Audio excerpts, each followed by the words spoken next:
अस्सलाम वालेकुम। उम्मीद है आप सब खैरियत से होंगे। जब घर पे कोई सालन ना हो और दिल कर रहा हो कुछ चटपटा खाने को तो आलू लें और ये मज़ेदार सी टेस्टी आलू की सब्ज़ी जल्दी से बना लें। तो चलिए इस मज़ेदार सी रेसिपी को बनाना शुरू करते हैं।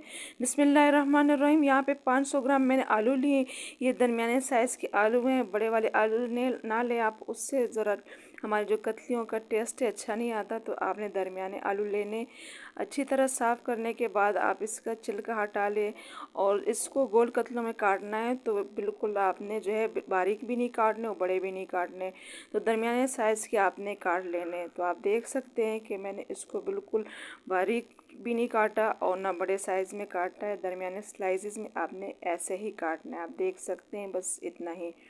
बस सारे आलू को इसी शेप में काट लेना है और बस इसको जो है हमने जब तक हम इसका मसाला बनाते हैं तब तक इसको पानी में रखना है। तो अच्छी तरह जो है पानी में ये जो इसका स्टार्च भी निकल जाता है और दूसरा ये कि ये काले भी नहीं पड़ते। बस पानी में इसको रख देते हैं। अब इसके लिए मसाला बना लेते हैं। 1 टेबलस्पून मैंने यहाँ पे सफ़ेद ज़ीरा ली है। 2 टेबलस्पून मैंने खुश धनिया लिए। खुश धनिया से हमारी कतलियों का जो टेस्ट है वो बहुत अच्छा हो जाता है, तो मैंने 2 टेबलस्पून लिए। 1 टेबलस्पून यहाँ पे सौंफ मैंने ली है और ये 4 मैंने बड़ी वाली मिर्चें ली हैं। ये सूखी मिर्चें कम और ज़्यादा आप अपनी मर्ज़ी से कर सकते हैं। बस हाई फ्लेम पे हमने थोड़ा सा इसको भूनना है। बस इतना है कि इसका जो है इससे खुशबू आने लग जाए और थोड़ा सा जो है इसका कलर चेंज हो जाए। बस इतना ही हमने इसको भूनना है। बस जैसे ही छटकने लग जाए तो बस आप फ्लेम को बंद कर दें और थोड़ा सा इसको ठंडा होने दें। जब ठंडा हो जाए तो इसको आपने दरदरा पीसना है, बिल्कुल बारीक नहीं पीसना। कतलियों में दरदरा मसाला ही अच्छा लगता है। यहाँ पे मैंने मस्टर्ड ऑयल लिया है। मस्टर्ड ऑयल में ये बहुत टेस्टी बनती है। तो थोड़ा सा जैसे इससे धुआं निकलने लग गए तो बस फ्लेम आप थोड़ा सा स्लो कर दें या बंद कर दें ताकि थोड़ा सा ये जो ऑयल है ठंडा हो जाए। 1 टेबलस्पून मैंने इसमें ज़ीरा डाल दी है। बस थोड़ा सा इसको फ्राई कर लेते हैं और इसके साथ ही फिर जो है मीडियम साइज़ का मैंने प्याज ली है। मैंने इसको दरमियाने स्लाइसेस में छोटे छोटे काटे हैं। आप जैसे पसंद करें आप काट सकते हैं, लंबाई में भी। मैंने जैसे ऑमलेट शेप होती है वैसे ही काट के इसमें प्याज डाल दिए। बस थोड़ा सा हमने इसको भूनना है, बहुत ज़्यादा कलर चेंज नहीं करना, बस इतना ही इसको भून लेना है। बस इसी स्टेज पे इसमें जो है टमाटर डालने। टमाटर जो है मैंने 2 लिए, तो 1 टमाटर इसी स्टेज पे डालेंगे और दूसरा जो है बाद में डालेंगे। बस थोड़ा सा इसको अच्छी तरह मिक्स कर लेते हैं और बस इसको हमने मैश करना है, तो इसलिए हमने इसके साथ नमक भी डालना है। तो 1 टेबलस्पून में नमक डाल दिया। नमक आप अपने हिसाब से डाल सकते हैं।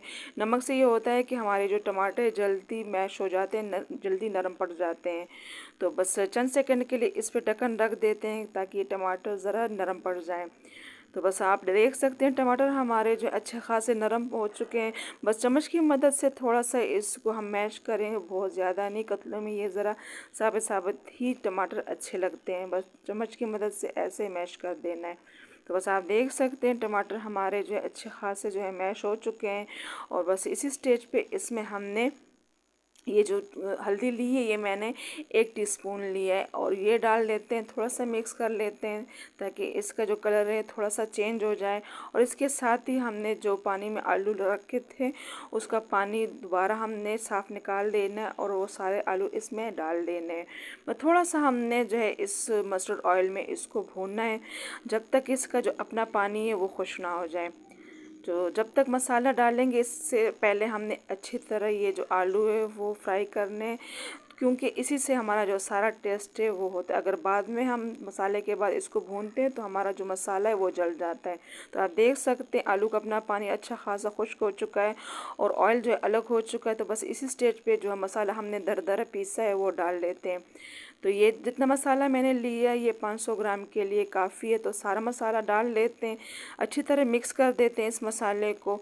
तो अब आप देख सकते हैं कि सारा मसाला हमने डाल दिया। जैसे जैसे मसाला जो है कटलियों पे वो कोट हो रहा है तो इसका कलर भी चेंज हो रहा है और ये जो है और भी मज़े के लगेंगे। तो थोड़े से इसमें पानी डाल लेते हैं, बहुत ज़्यादा नहीं, तकरीबन आधा कप से मैंने थोड़ा सा ज़्यादा डाल दिए। और जो 1 टमाटर रह गया था वो डाल लेते हैं। ऊपर से हरी मिर्चें मैंने बारीक लंबे स्लाइसेस में काट लिए वो डाल लेते हैं। बस अच्छी तरह मिक्स कर लेते हैं और अच्छी तरह हमने इस मिक्स करने के बाद इसको 8 से 10 मिनट के लिए बिल्कुल लो फ्लेम पे रख दिया था और बीच बीच में हमने जो है चम्मच भी चलाया है ताकि नीचे से ये लगे नहीं। और आप देख सकते हैं हमारी कतलियाँ अच्छी तरह जो है वो पक चुकी हैं। कतलियों को मिक्स करते वक्त बस आपने ये ख्याल रखना है कि नोक वाला चम्मच आपने बिल्कुल नहीं रखना है, इससे हमारी जो कतलियाँ वो टूटती है। अगर आपने मिक्स करना है तो ऐसे गोल वाली चम्मच ले जिससे हमारी ये कतलियाँ वो टूटे नहीं। तो बस हमारी कतलियाँ अच्छी तरह तैयार हो चुकी है। मैंने इसमें ज़्यादा और भी नहीं डाला, लेकिन अल्हम्दुलिल्लाह बिल्कुल परफेक्ट हमारी कतलियाँ तैयार हो चुकी है। आधा चम्मच गरम मसाला डाल लेते, ऊपर से हरा धनिया डाल के इसको सर्व कर लेते हैं। रेसिपी आप बच्चों के लंच बॉक्स में इस्तेमाल करें, रोटी के साथ खाएं, चावल के साथ खाएं, सब चीज़ों के साथ आप इसे इंजॉय करेंगे क्योंकि ये बनती इतनी टेस्टी है। तो उम्मीद है कि आज की वीडियो आपको अच्छी लगी हो। अगर अच्छी लगी हो तो चैनल को सब्सक्राइब करने में बिल्कुल कंजूसी ना करें। इंशाल्लाह नई वीडियो के साथ फिर हाजिर होंगे, तब तक के लिए अल्लाह हाफिज़।